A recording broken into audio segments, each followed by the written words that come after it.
deal with him. You were a contestant in 2011. You say that you had a great experience with Donald Trump, despite the fact that he didn't want you on the show and he fired you. So let's start there. Why didn't he want you on the show? Wow. I'm so sorry. I can't see anything. I know it's hard via satellite. I feel your pain. Oh, there we go. Technically, I think 15 of us he didn't want, so I don't feel that special in not being wanted. But I think, at that time, The Apprentice is a show, and so he's producing a product, and I didn't fit what in his vision an apprentice should be. Okay, but somehow you managed to get on the show. And what were your interactions like with him?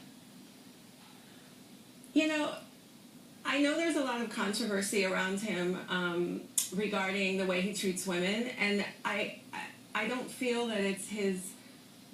I don't feel he's anti-woman. I just think he is a person that you need to earn his respect, whether you're a man or a woman.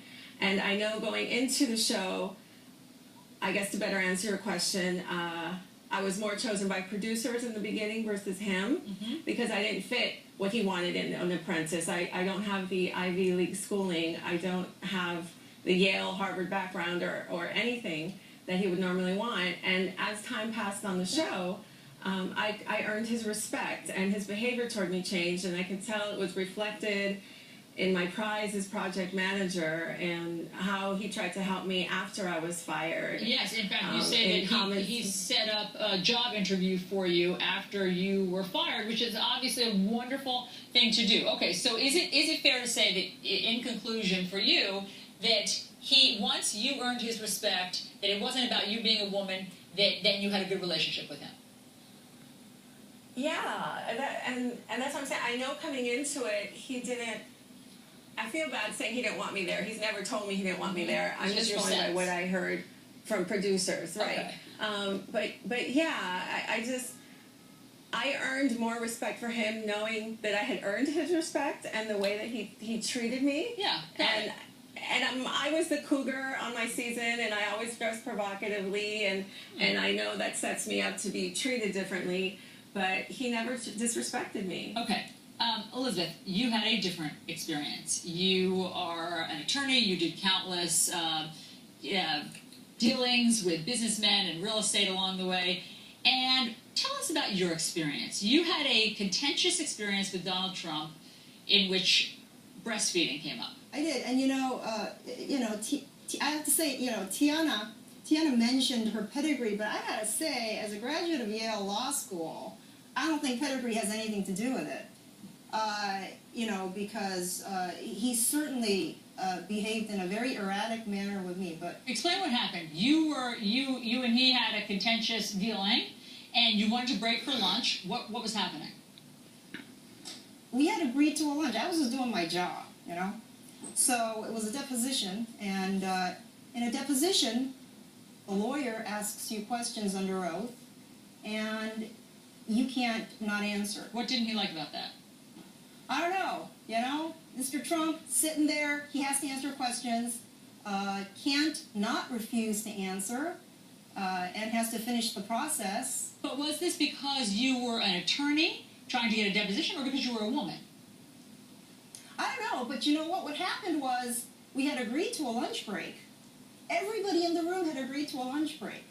This is not scary stuff, okay? We're just breaking for lunch. And his own lawyer,